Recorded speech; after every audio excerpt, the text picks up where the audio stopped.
Please take your seats as the show is about to begin. Beginners to the stage. Okay, we have clearance.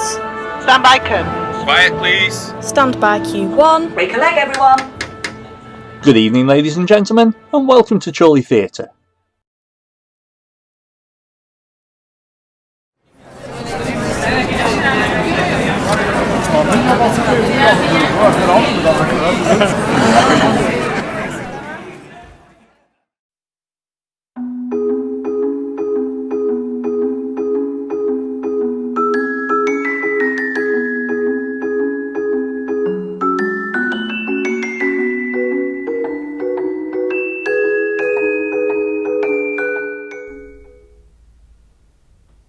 Some people will tell you that social media is the best invention of the 21st century. Others would say it's the worst. And they're both right. The internet is this amazing place where you can find just about anything at any time. But nowadays, you can see people's thoughts, feelings, images, and say what you want about them. You can even make stuff up if it makes you feel better about yourself. A total free-for-all. Say someone posts a picture. Another someone can then take that picture and save it to their PC, tablet, phone, whatever. And then it's theirs. They can do what they want with it. Send it to whoever. And the scariest part is, you wouldn't even know they'd done it. Or more importantly, why? I just think people were better than this. But the things I've seen, the things I've heard, the things I've been accused of, social media has a lot to answer for. I remember the good old days of MySpace, when it was all about the fun, you know, being social. You could have your own background, have your own pictures, even have your own theme music playing when friends visited. And that's the most poignant word here, isn't it? Friends. Because, are you friends, or are you Facebook friends? Yeah, there's a difference. Who knew? Oh my God, did you see what so-and-so posted? Oh yeah, she should not have posted that. No, definitely see you next Tuesday. Just scroll past. Ignore it. We've all heard that one before, haven't we? Stop Facebook shaming, Karen. Just ignore it. So, hang on. I see something that I don't like, don't agree with, and I'm just supposed to ignore it. But, wait a minute. You didn't ignore it. You stopped to tell me that I was wrong about something that I should have been ignoring in the first place. Ugh. It's all just so twisted in this snowflake era where anybody can say anything that they want about anybody, make a meme about anybody, type anything, and everybody's just supposed to be okay with that. And no matter what you do, and no matter what you say, there'll always be somebody there to make you feel so horrendously guilty about something that you've said. Here's one for you. Have you ever seen that couple that have the joint Facebook account and you're just dying to ask them, hey, which one have you cheated? Because let's face it, something pretty bad must have happened if you can't be trusted to have your own account. Like, aren't we all supposed to be mature, responsible adults here? Social media really has gone to the dark side of human life, helping people have affairs, setting a platform so that people can send their Richard pictures. Or how about those people that must spend the days trawling through people's profile pictures and think, they look like they've got low self-esteem. They look a little bit chubby. Cue inbox. Ping. Oh, hiya hun, I noticed you're carrying a bit of timber there. I can help you lose weight. All you have to do is not eat and just drink this rank mushroom-tasting coffee. Makes you go to the toilet a lot, probably about 50 times a day. But hey-ho, that's a small sacrifice to pay to be thin. Well, Chilly Vicky, I didn't think I needed to lose weight, but I bloody do now. Ugh. If I'm honest, I'm just here for the doggos, the flusters, the fun, the family, the friends. True friends, those. Not those people that keep track of you and then, try and punish you for something that you've done or something you've said like ages ago. What's that about? Unfriend. Unfollow. You see something you don't like, you know what you can do? I'm not here for your entertainment. Let's not forget, 10 or 15 years ago, this wasn't even a thing. Like, people didn't know things, how you felt about politics, what you were having for your tea every night, nor did people care. A simpler time. If I'm honest, I don't think people realise what they're posting or how many people can actually see what you're posting. And don't even get me started on the tone of something. You've said something some way, they've taken it another. Like once, I got unfriended by the word law. I know, because I got this new phone. And usually I don't capitalise it or put an exclamation mark at the end of it. But my new phone auto-corrected it, didn't it? Boom. Unfriended. How many pointless dramas have been caused on Facebook over something that's been typed? How many friendships lost? I mean, don't get me wrong. You'll always have your serial posters, your Facebook stalkers, your how cute are my kids? No, not really. But that's okay. We're all different. It's how we handle it, I think.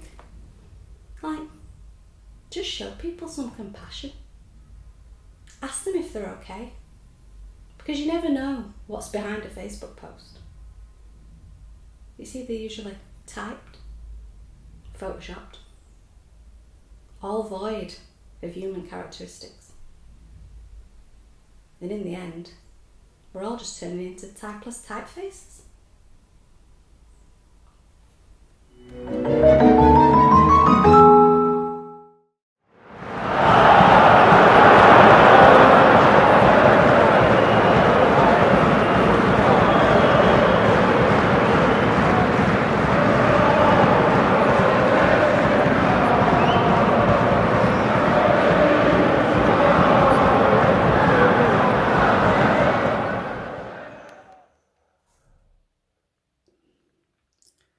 My lad's a fantastic footballer. Honestly, I might be biased being his dad, but he has got more talent in his little toe than I ever had. And it's not just his natural ability, which is outstanding, I have to stress. It's his ability to read the game, to know what's going to happen, even before... Why don't you just pass it? Pass it to feet, play it simple for crying out loud. To know what's going to happen, even before it happens. It just comes naturally to him. He plays the right pass at the right time. Always in the right position. Always the one who can produce that little bit of magic to turn the game on its head. Honestly. It's incredible what you can do on that pitch. Not like the other one, my stepson. I mean, he's all right. He's got a decent left peg on him, I suppose. But that's it. He's no real understanding of the game. He doesn't see what is going on in the pitch. He just follows the ball and hopes he gets a kick. He doesn't try either. He just wanders around expecting the ball to come to him, as if he blooming deserves it. Lazy little git. Average. Bang average. Not like my lad. Not like my lad at all. Me and my lad get it. He doesn't. It's as simple as that. You can really tell the difference when we go to see a game live. On the drive up, me and my lad are having in-depth discussions about the game, predicting starting lineups, discussing tactics, talking about the weaknesses in the opposition that can be exploited. What's the other one doing? Messing with his phone, complaining about the temperature in the car, messing with the window. When I do try to engage him in conversation, he says something stupid like, I don't know, I'm not a pundit like you, am I? Cheeky little git. Oh, but then, during the game, he's an expert all of a sudden, complaining about this and that. He should pass to him. Why doesn't he shoot? Who's marking him? Blah, blah, blah. But me and my lad can actually see what's going on. We can see what's going to happen. So there's no need. What are you doing? How'd you miss from there, you great lump of lard? So there's no need to shout.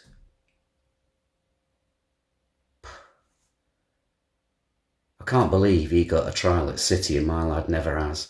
Yeah, he's got a decent left peg, but I would have thought a professional scout would have been able to see past that.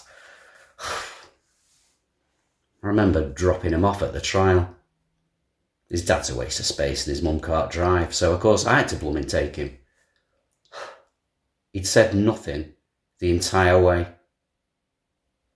So I asked him if he was nervous when we parked up. Do you know what he said? No. And then got out of the car. That's it. No thanks, no nothing. After all I've blooming done for him. They offered him a contract and that, but it didn't work out in the end. He plays for the under-14s of a championship side now. He's done well, I suppose, to be fair to him. But if my lad had got that trial, he'd have made it. That's for certain.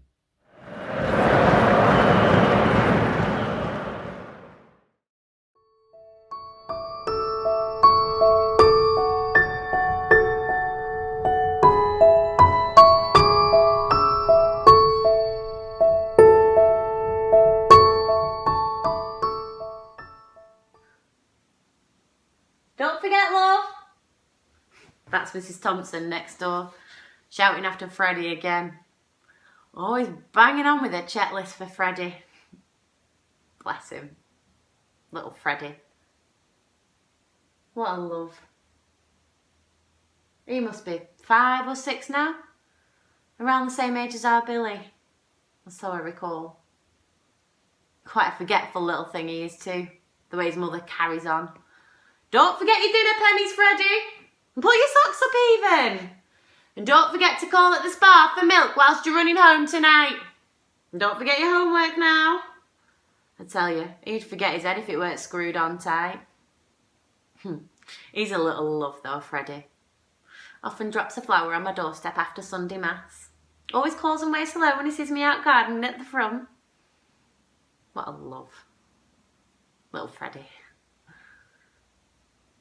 If our Billy were like next door's Freddie, I'd love to call out too. Don't forget your tuppence for an ice cream at Nan's. And don't forget your chocky bar for your Auntie Meg. And sing happy birthday, you bonny lad. And don't forget, close your trap whilst you chew. It's funny, ain't it? Mothered by your own parents for a couple of decades, and then when it comes to tending to your own, shouting, don't forget, a mother knows best. Becomes like a rite of passage. Bless her. My Fran. She needn't the reminders. She keeps me going herself, believe it or not. My own 10-year-old mothering her own mother, for God's sake. Our Fran. She's bright and bonny and kind. But what about our Billy? How do you tell our Billy what's what when he can't hear you shout? Our Billy hasn't grown or learnt or played. Our kidder hasn't even laughed or cried. He never did. No one knows our Billy. I'll tell you what, that nurse that day, she had it right. She said, your boy is born an angel's son. You can hold him in your arms tonight, but he'll be the one to watch you grow. And he has been that. Little love. He's watched me grow back to my strength, sure enough. If it weren't for Billy, I'd be a failed mother to his sister Fran, who's 11 years old in May. The thought of our Billy watching over us keeps me going. For us not to let him down. I suppose that's why folks claim a God and all. If there's someone watching your every move, it makes you sure enough not to let them down. Our Fran believes in God. She said. I don't know who she's been talking to. She's 11 years old in May and she sings in the school choir. The Christian assemblies at school give her some peace, I think. She's convinced in seeing Billy one day. Starting big school now is our Fran. And to think, her first day at big school would have been Billy's first at primary.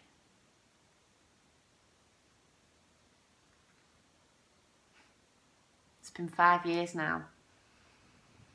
And not a day goes by that I don't hear his angel voice calling down.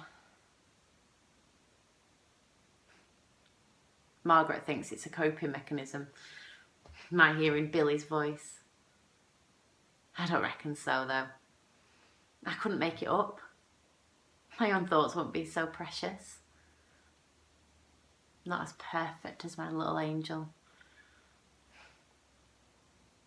I don't mind, really, what the other mothers say. I know I've got 2 little treasures. One on earth and one in heaven. I have to keep on going now. Not to let the missing Billy keep me down. I have to be the best a mother's got to offer for Fran. That's what I wonder. Sometimes. Did he grow up in heaven because I wasn't good enough? Was he too good for earth, or was he too good for me?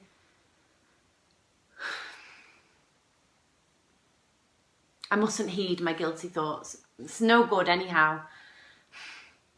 I'm glad I hear those angel whispers. It's comforting. Keeps me in line. Remembering all the good I've still got left and focusing on the loss. Tonight will be the same again. I'll kiss Fran goodnight and I'll lay down in bed and start all over again in the morning. My Billy's whispers start my day. I hear his little angel voice.